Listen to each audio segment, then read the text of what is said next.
师傅，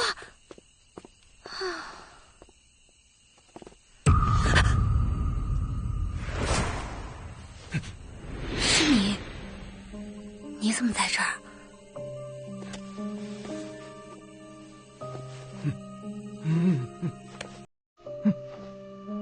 你是说他没有杀你？看见你没事，我就放心了。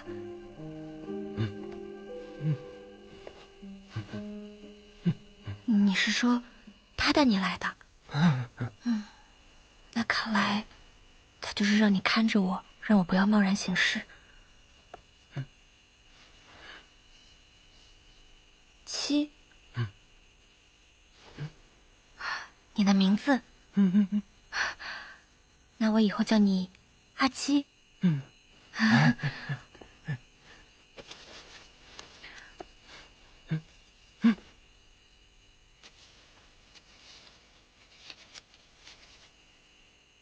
明天的考题，你怎么会有这个？他让你带给我的。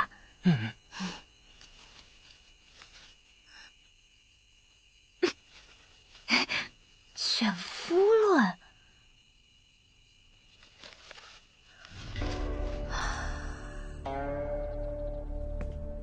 在世人眼中，女子成人之后，终身大事便是选夫。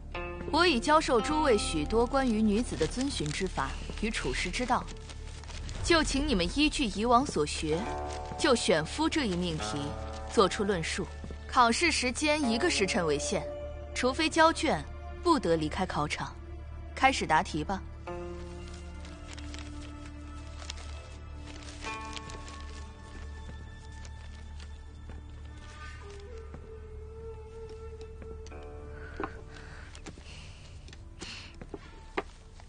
1个时辰内，所有人都会待在此处，这可是千载难逢的绝佳机会。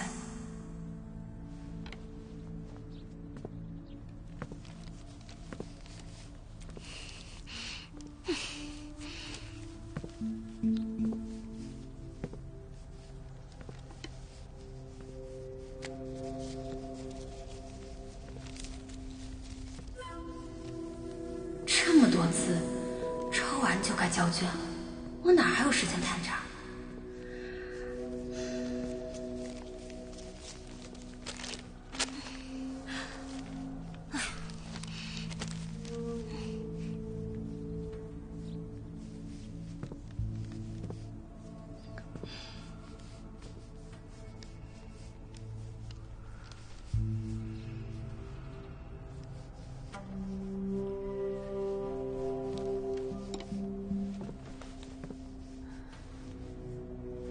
他在干嘛？交白卷吗？这也太不靠谱了！慢着，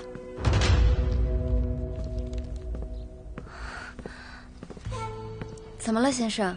我不是才说了吗？考试时间内不得离开考场。先生，我已经答完了。你确定这就交卷？我已经答完了，不能交卷吗？你可知不认真对待考试之人，会有什么下场？我认真对待了。针对此题，我想写的、能写的，都已在纸上。若我没有漏听漏看，先生应是没有规定字数吧？你可想好了，离开这个考场，如若后悔，可就来不及了。谢谢先生提醒。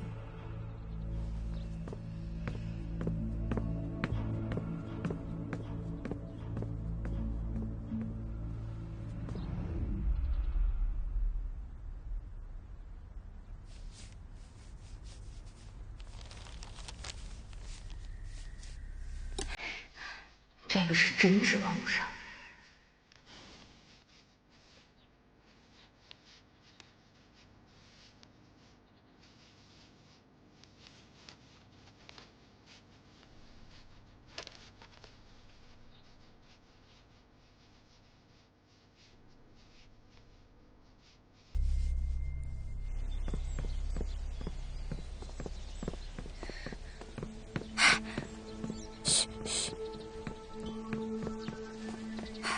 我都已经出来了，我就断然不会再回去的。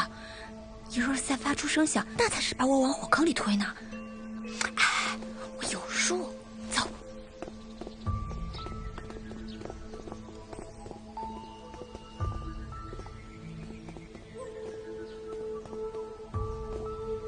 昨夜一靠近这里便被阻拦，这里面一定有猫腻。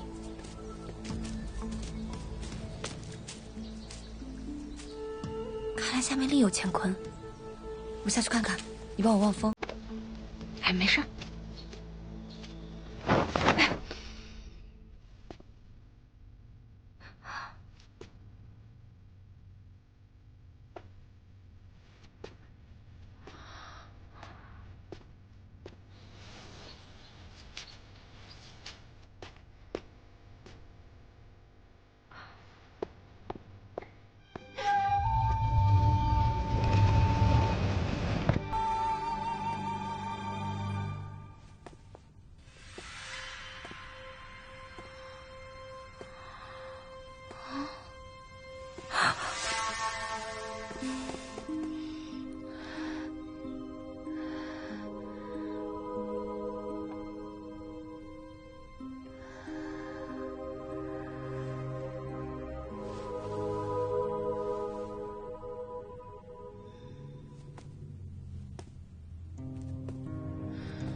看来他真的很迷恋为人师表。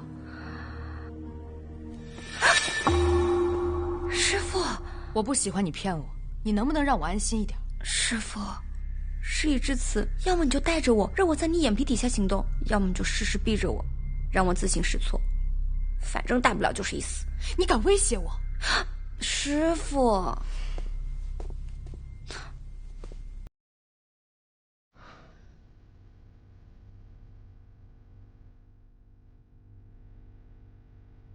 师父，这是……毒腺已经侵入后脑，再也醒不过来了。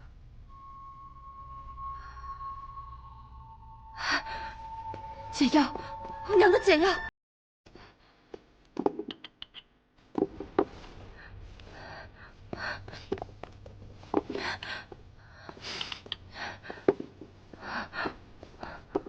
我已经查过了，解药不在这里。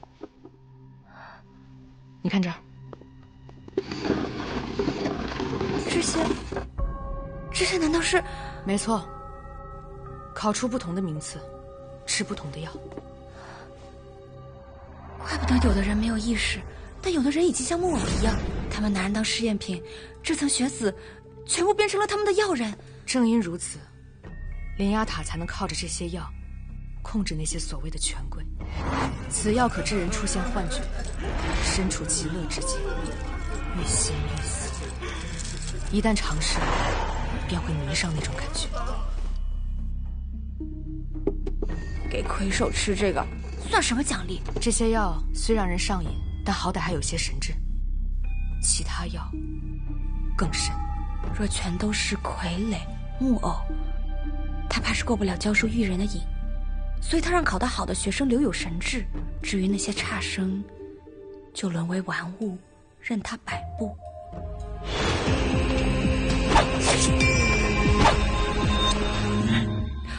我明白了，秦玉人就是靠铃声操纵那些傀儡的。或许我们可以利用这一点。暂且先不提秦玉人的事，你这个时候不应该在考试吗？我考完了呀。这才多会儿功夫呀！我给你的那些文章，就算是熟练的代笔先生，也得抄很久。你怎么可能这么快就出来？我就写了1句话。1句话？嗯。那秦玉人向来看重学堂秩序，你这般行为轻佻，轻视他的威仪，简直就是把他的脸踏进泥里。师父，你放心吧，我可是有在好好答题的。他让我们就选夫一题做出论述，我最想说的话就是那句：宁可抱香枝上老，不随黄叶舞秋风。世人皆云，选夫为女子一生中最大之事，嫁作人妇为女子一生中唯一可行之道。我却不觉，我偏要另行其事，离经叛道。选夫，我偏不。他还挺有趣。如果不是在灵牙塔相遇，说不定你们会惺惺相惜，秉烛夜谈。那个秦玉人如此孤傲冷血，我才不愿跟他多说一句。其实秦玉人并非大奸大恶之人，只因为情所累，后来横遭变故，才变成了现在这个样子。师父，这么说，你知道他的身世？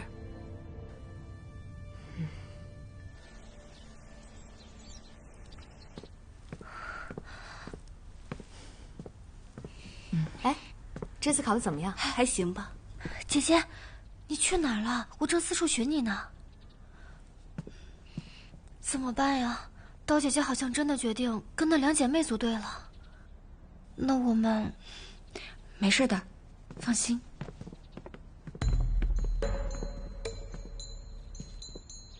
放榜。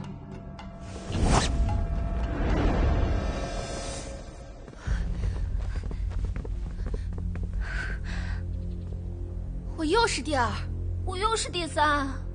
姐姐，你是第1名，榜首竟然是你！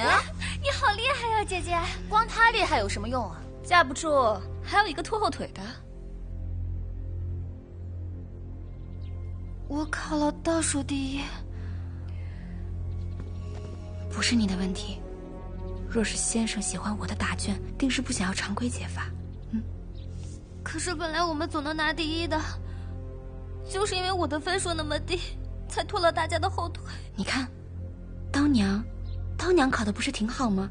那是，我们刀娘考的可真好，我们3个定会是此次魁首。刀姐姐，你真的不要我们了吗？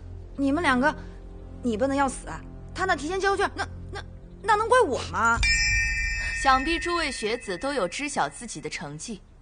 下面我将公布分组后的最终排名。此次共有20名考生参与考试，无法进分3人，所以会有2名学子被剩下了，总分上会有些吃亏。但好在他俩成绩够高，不至于排到末尾。白小慧、白小英，那2位被剩下的是你们。别这么看着我啊！最烦你们这种自以为是的。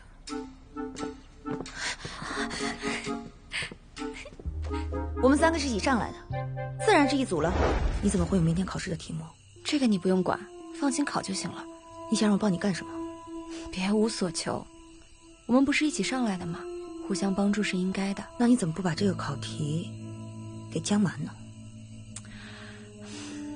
江蛮他底子差，如果忽然考得很好，一定会引起秦玉人的怀疑。我知道，你对这里的人处处提防。不过只要你还把我当作同伴，我就一定休戚与共，推诚相待。你怎么能出尔反尔，言而无信呢？真是不知羞耻，犹如斯文！哎，我可什么都没答应过你们啊！我说过了，让你们离我远点，是你们自己一直一厢情愿的。好了，分组已定，多说无益。下面我将公布此次考试的魁首。让我们祝贺这3位。且慢，先生，我方才猛然想起，我好像有一处错漏。什么错漏？我的考卷没写名字，所以此次成绩不能作数。南芝，你是不是疯了？是啊，姐姐。你这是将我这幽灵书院的考试视作儿戏。先生，正是因为本学子重视考试，所以才会主动承认。不过这书院本就不是真的书院，先生也不是真的先生，或许这种错漏也无伤大雅吧。很好，为了奖励你的诚实，我就如你所愿。来人，此人态度不端，成绩作废。你们干什么？把他们仨给我带下去！你们干嘛？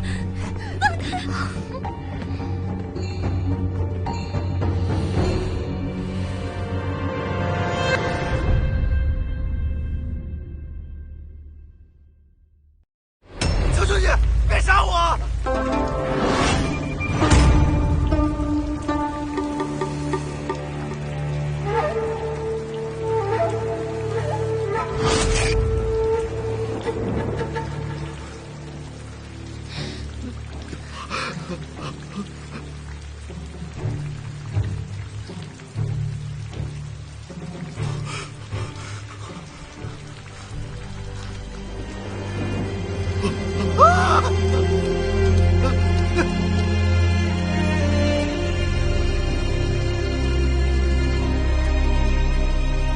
南言之，如此心软，还想报仇？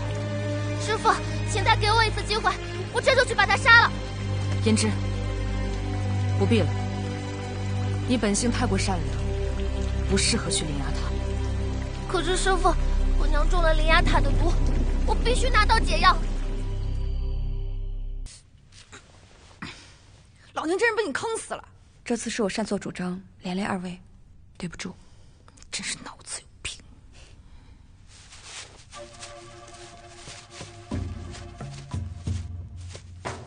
你干嘛？你又搞什么幺蛾子？哎，谁？干嘛？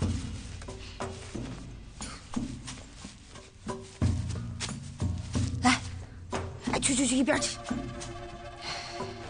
别碰我！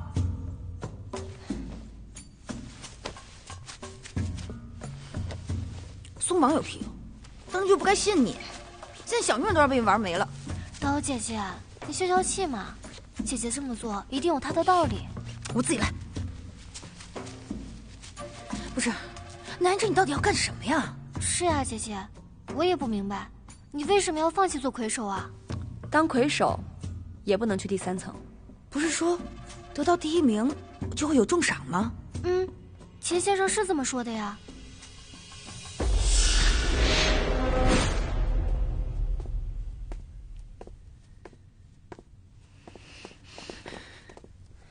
这就是给魁首的重赏，你们自己看吧。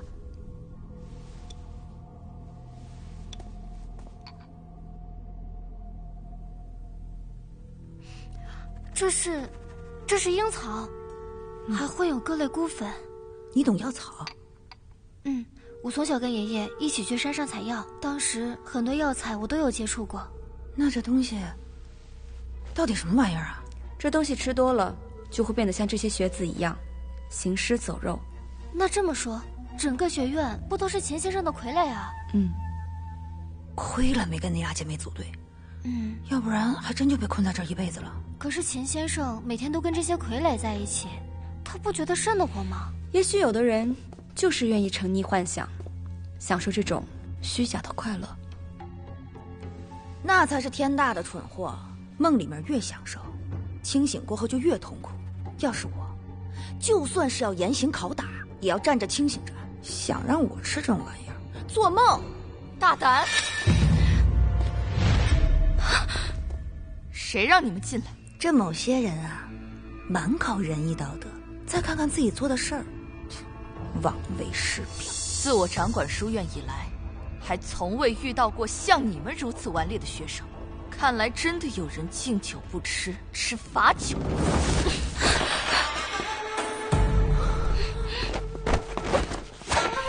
秦女使，你叫什么？秦女使。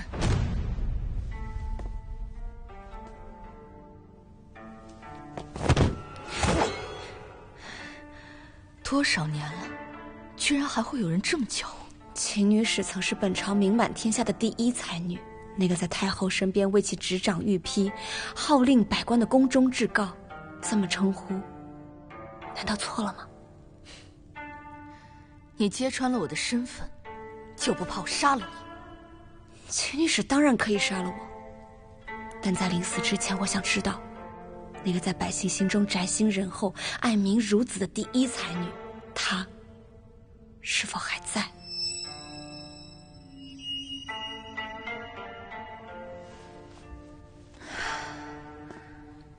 他已经死了。宁可抱香枝上老，不随黄叶舞秋风。这是秦女使在及笄之年为自己写下的名句。若那个他已经死了，我又怎会获得此次魁首？你还知道什么？听说因为太后失势，他被赏给了太子，从此杳无音信。可是有多少女子就是因为秦女使得以入学堂、识文字、破除礼教、独立于世，时至今日，她仍旧是他们心中的第一才女，女中良相。自恨罗衣掩诗词，举头空羡榜中名。第一才女又如何？没有了太后的庇佑，不就是个金玉做表的玩物罢了？落到男人手里，满腔的才学再无用处。他们不在乎你的永柳之才，他们只在乎你这轻薄衣衫下到底藏着一副怎样的身子。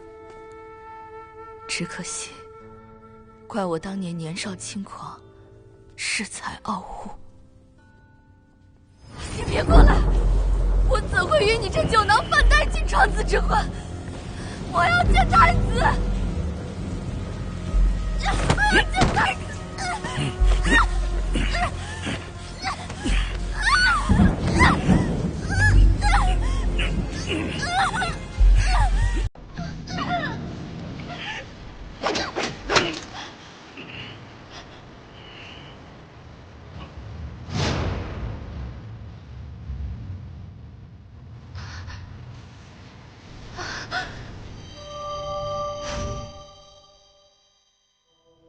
我自以为清高，不愿以色示人，我还划伤了他的脖颈，而太子却降罪于我，将我丢入大狱。我才知道，原来太子看中的并不是我，只是想断太后羽翼。而我失去太后庇佑，彻底沦为囚奴，随意任人踩踏，连最下贱之人都能轻薄于我。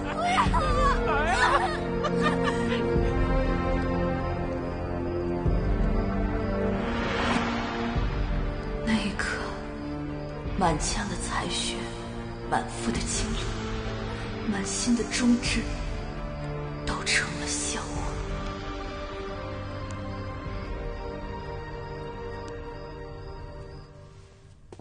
那秦女使为何会来到此处？我本以为会被凌辱致死，然后扔进那乱葬岗，然我精通药理，便被这灵牙塔主买来协助试药。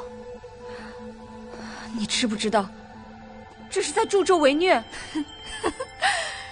这塔中满是恶行，那又如何？我早就不在乎什么仁义道德了。在这儿，至少我有我的书院，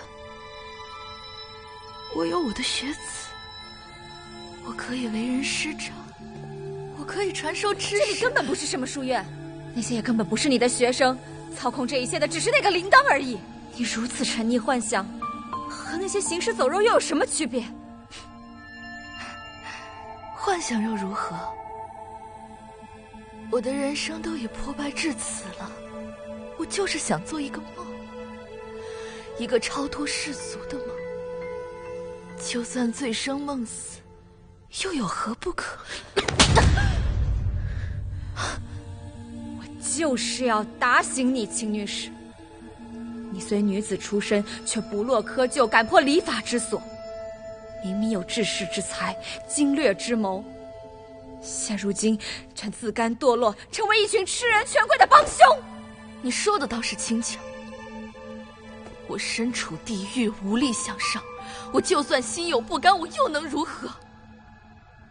我这一条贱命，我又能如何？要是心有不甘，那就抗争致死，杀恶鬼，出地狱，在世为人。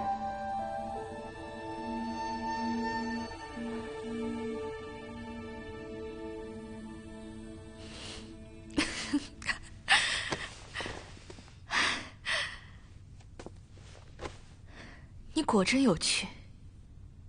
说吧，折腾了这么久，究竟所为何事？我要解药。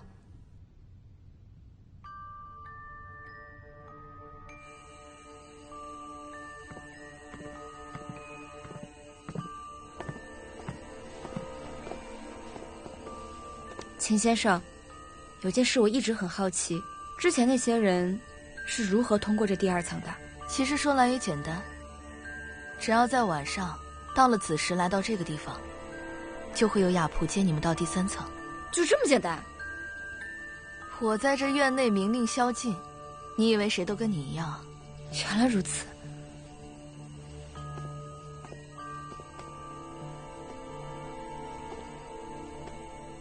在上面要是待不下去了，这里随时欢迎。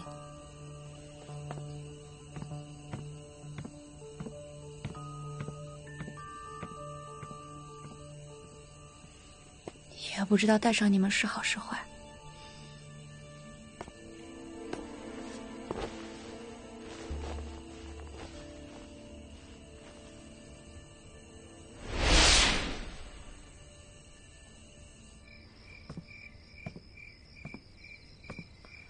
戏演的不错，是你把我的身份告诉他的吧？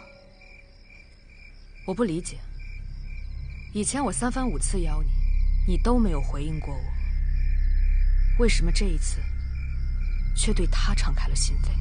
你这次也并非真的为塔主而来，是为了他吧？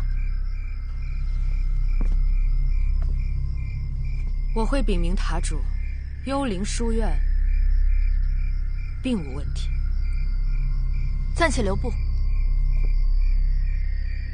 你说过会帮我杀掉害我入狱之人，是真的吗？你我都皆知那人权势滔天，想要报仇，需通力合作才能得其所愿。好，你若帮我，我便帮他。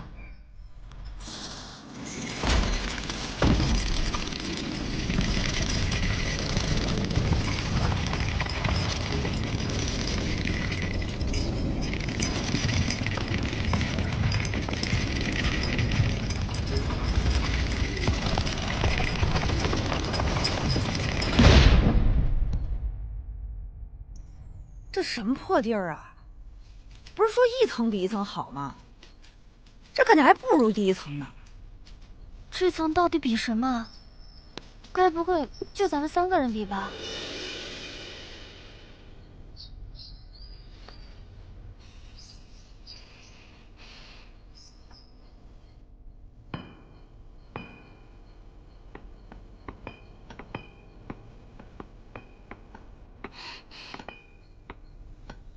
你们有没有听到？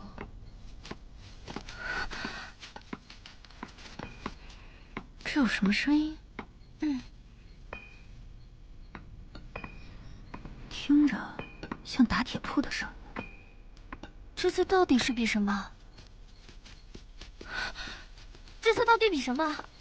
不会真是我们3个人比吧？哎呀，你跟家雅仆较什么劲呢？这先好好吃饱饭才重要。哎，但这菜确实比前面强点啊。等等，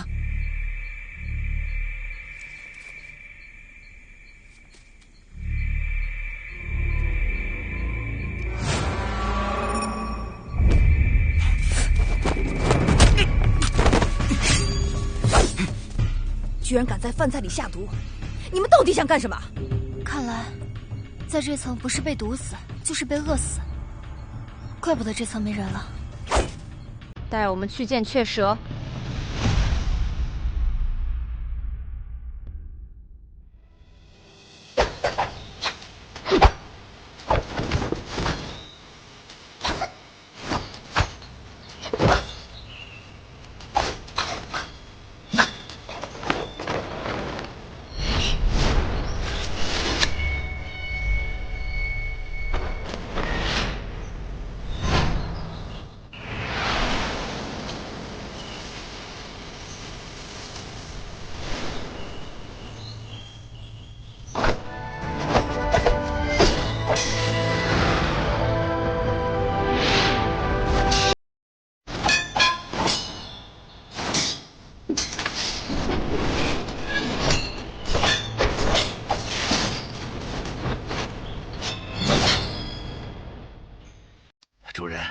这是幽灵书院最近新送来的新药，药效比之前的更佳。不出100年，贵人们必定会成吃成饮，而且一旦停药，就会狂躁难安，生不如死，直至衰竭而亡。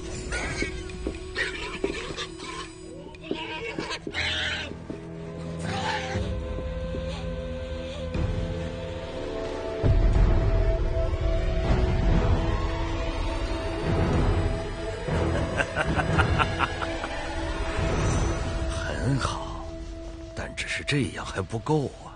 不知主人为何不满？我苦心孤诣经营这座灵牙塔，不仅是为了削弱他们的心智，更是要壮大自己的实力。请主人明示，那批钱为何迟迟没有运到？究竟是你松懈了，还是管不住下面的人？属下办事不力，请主人责罚。你也不必如此，下面的人不听话，换了便是，没什么大不了的。起来吧，主人，属下一定尽快的督促。这塔里的老人待久了，难免是倚老卖老，自以为是。该心狠的时候绝不能手软，才能成就大事。主人教训的是，此事关系重大，不容有误。是。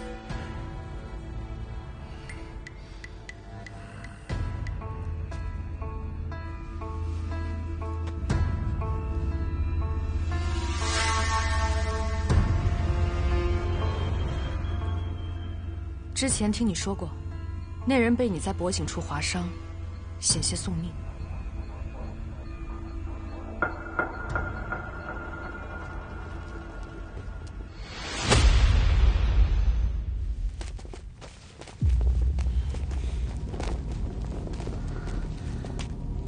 这里居然还有个这么大的洞！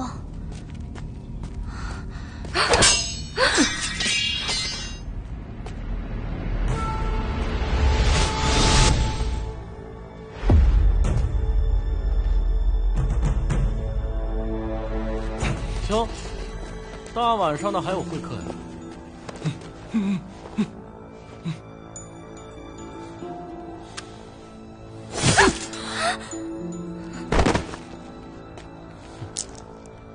又来了3个新人，我这还真是越来越热闹。这是什么人？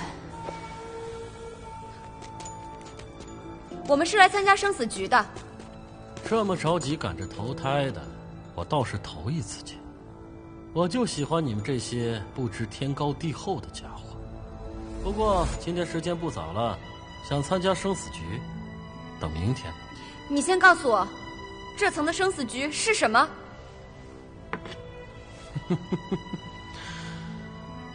不急，你们能活过今晚再说吧。你们干什么？别想着蝇营狗苟的在老娘饭菜里下毒，老娘不吃你们那一套。聚宝窑近日进展缓慢，主上有多次催促，此事我总觉心神不定。簪花乃塔主义子，有他在，想必不会出什么纰漏。他，我倒不担心，只是若塔主不放心，无咎，愿代为效劳。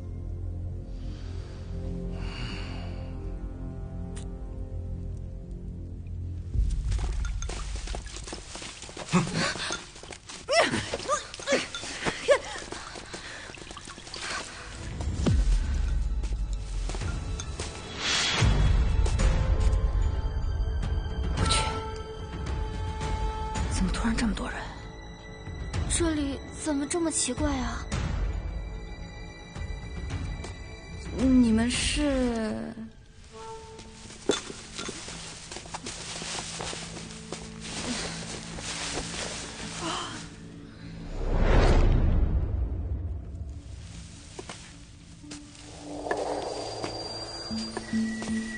这个箭射满了，可在我那边将就一晚。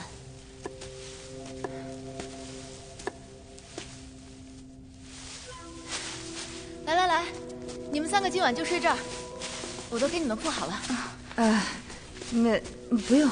不用麻烦了。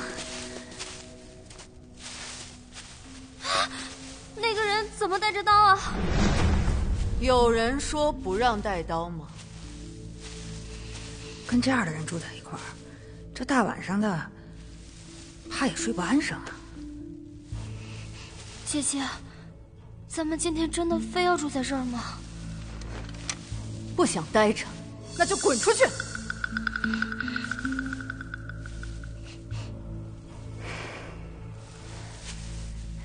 图雅姑娘，他们3个今天刚到这一层，还不懂规矩，你就别和他们一般见识。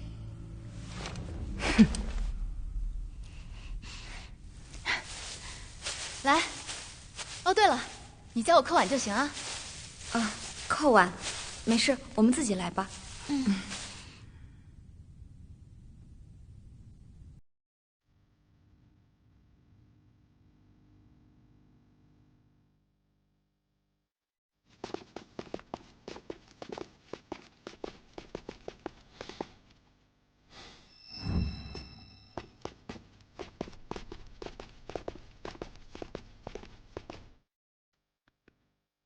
听你描述，你娘所中之毒，应该是在我之前的雀蛇太阴所为。这个雀蛇太阴现如今在何处？雀蛇太阴在我之前一直与此位塔主炼药，只有塔主见过他的真身。后来因为立下大功，也被升至上层。这么说，他现在是第3层的雀蛇。如果说那个簪花男就是雀蛇太阴，我最好还是先搞清楚这里的情况。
说里面是一个铸币房。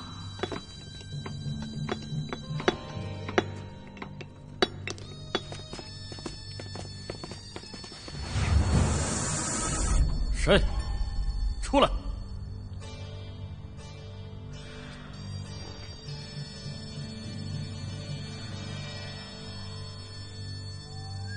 再不出来，别怪我不客气了。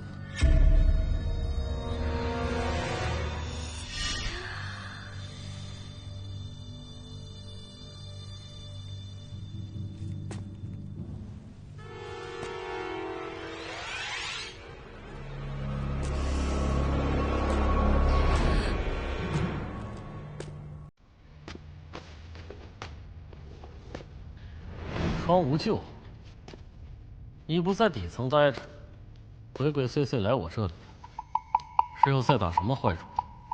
塔主不满交臂的进度，所以命我前来聚宝窑查看情况。你放心回去禀告塔主，我们会如期完成任务的。那就好。张无咎，你看完就赶紧走，我这里不欢迎你。你我并无仇怨，又何必如此？我知道你来这里干嘛。你放心，有我在，你休想靠近他半步。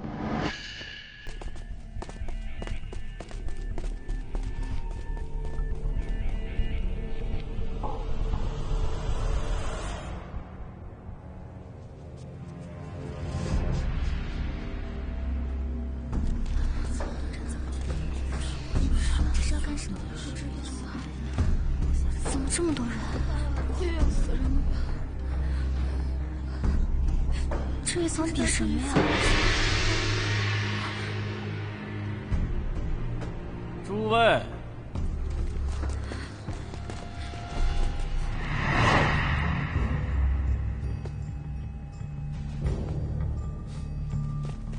这轮生死局叫做金窟猜谜。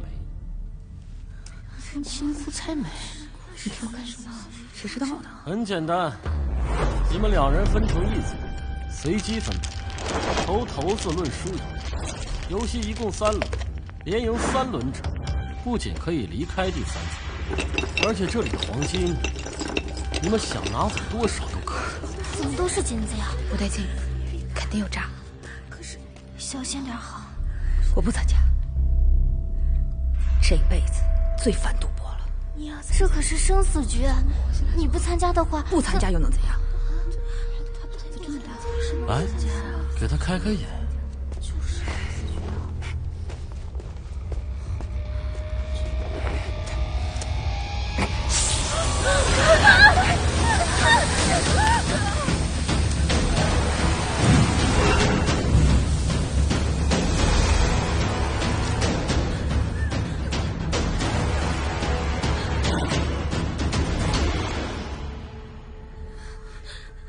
诸位，现在你们随机2人分为一组，每张桌子上都有骰子和骰盅，哑婆会在一旁宣判输赢，赢的人进入下一轮。至于输的嘛，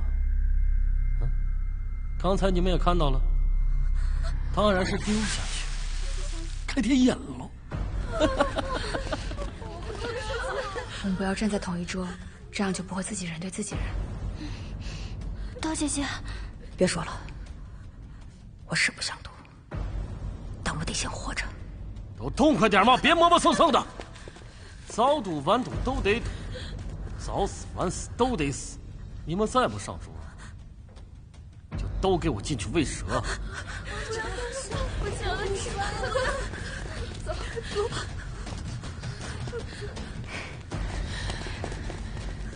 这个真就是纯看运气比大小吗？我不觉得，越是简单的游戏，越不可以掉以轻心。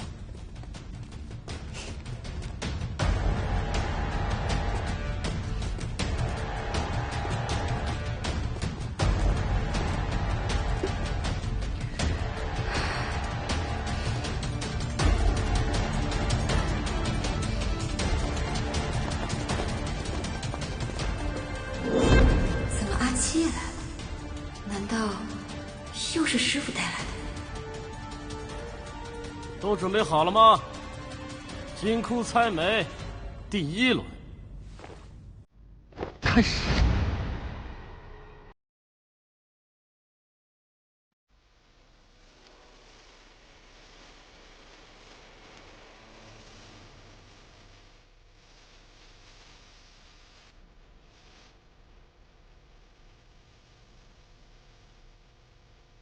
这段日子辛苦你了。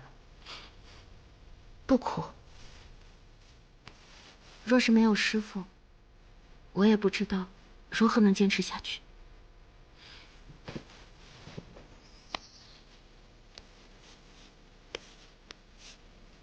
这是我给师傅做的，我给他起名千丝镯。他日若你带上它，我们一起闯进灵牙塔，定能所向披靡，无往不利。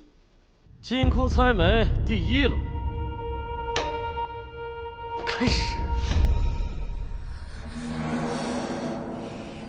是金窟猜谜，到底是什么？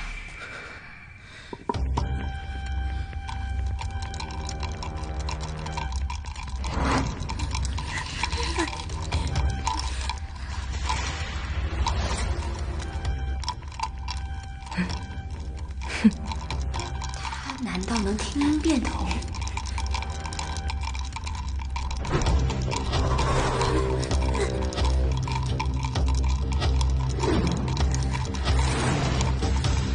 老天爷，求您吊照我！如来佛祖、观音菩萨，求求您！摇定离手。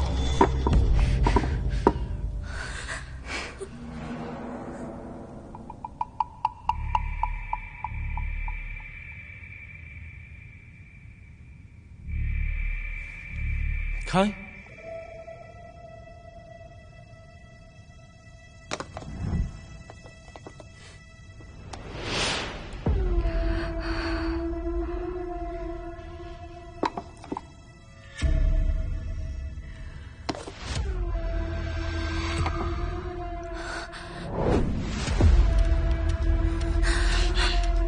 我活下来了！我活下来了！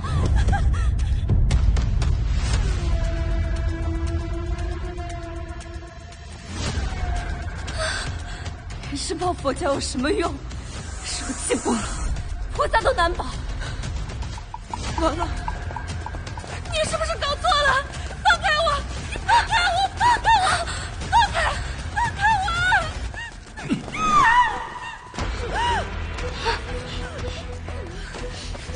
别过来！你们别过来！别过来！要不我快去了！别过来！放开我！你们搞错了！你们这样可就找错人了！放开我！放开我！明明是我赢了，为什么要杀我？凭你蠢！不讲规则，明明是我的店输的。你确定你搞清楚规则了吗？求求你别杀我！我可以留在此处为你当牛做马。我也可以，求求你别杀我！那就如你们所愿吧。送他们去地府当牛做马。不要！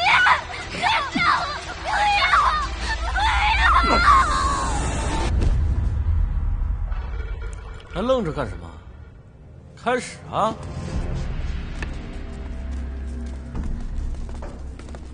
不是比大小吗？我居然留了下来。对啊，我明明点数比对方小，我还以为我必死无疑了。你们还记得那个男的说了什么吗？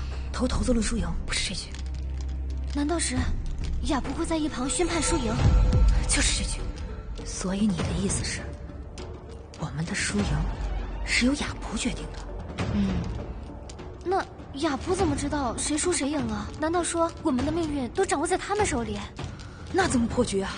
我现在还没有想得很明白，我还要继续观察一下，或许能找到破局的办法。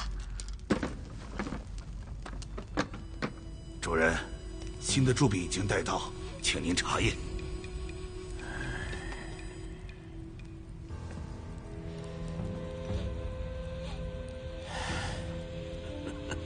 办得好！有了这些，用不了多久，天下就是我们灵牙塔的。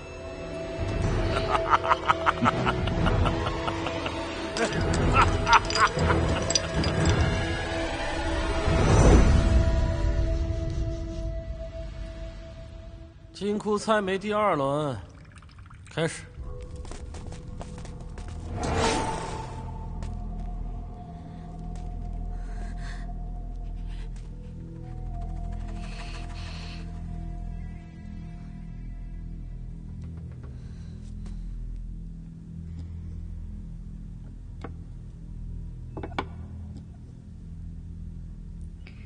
令牌两面的花纹不一样。来吧。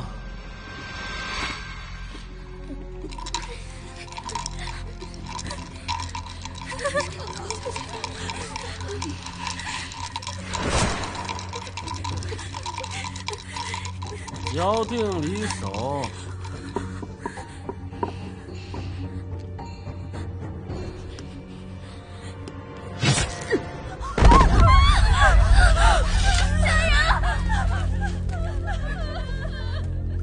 他怎么又杀人了？规则不是说得很清楚了吗？只有一个人能胜出，那么只要他把对手解决掉，不管结局怎么样，他都能活下去。看来这里没有任何规则可言。为了赢，什么事儿都做得出。还好没有跟他抽到一组。这女人到底什么来历啊？我听说，她是赤莲族百夫长，她手里死过的人，可能比这里死过的人还要多。还继不继续了啊？开始啊！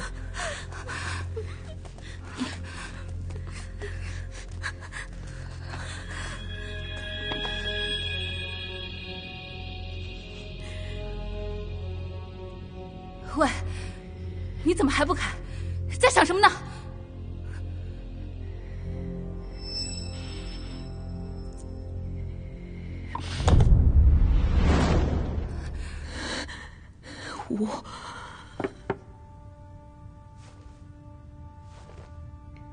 光面是大，那另一面就是小。刀娘那边比的是小。这是我的头子，还我！我赢了！我赢了！我的头子！那比的是小。我赢了！看来，你们之中已经有人摸清楚游戏规则。你们抓错人了！他头子里什么都没有，应该是我赢，应该是我赢！不要！我的帽子！你们抓错人了！我的帽子！放开我！放开我！帽子！我的帽子！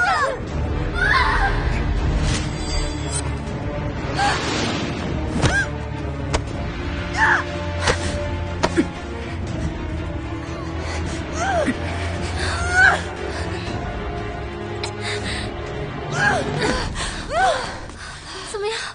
我没事，给。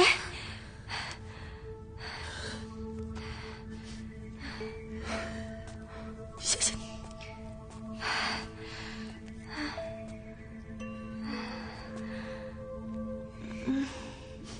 芊芊，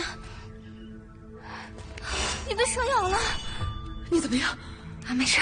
来人，将他带下去，关2个时辰。凭什么？你要干什么？不许动！凭他搅乱秩序，理应受罚。你若是再敢阻拦，小心我把你也丢进蛇洞。娘娘，没事的，放心。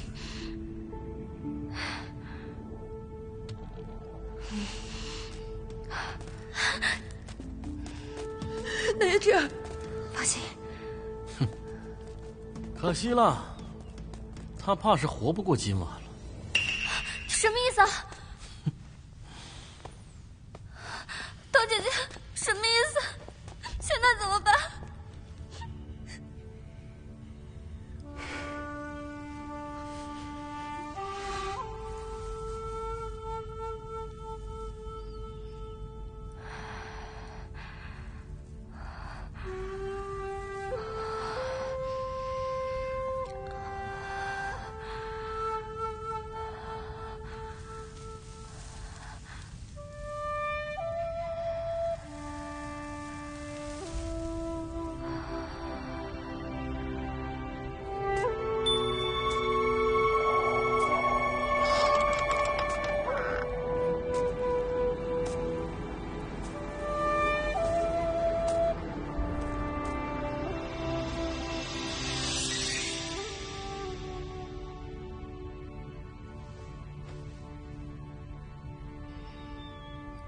师父，师父，我就知道你一定会来救我。跟你说过多少次了，灵牙塔中的囚犯都是要犯，不可随意轻信。你今天居然为了一个认识没多久的人以身犯险，你想气死我？可是，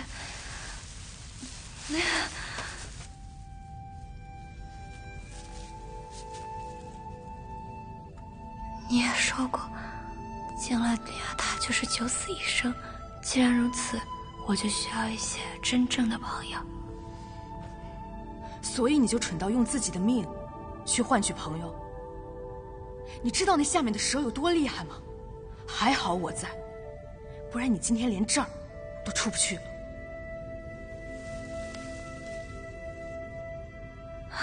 这事真的这么多？可是我娘的解药还没找到，怎么办？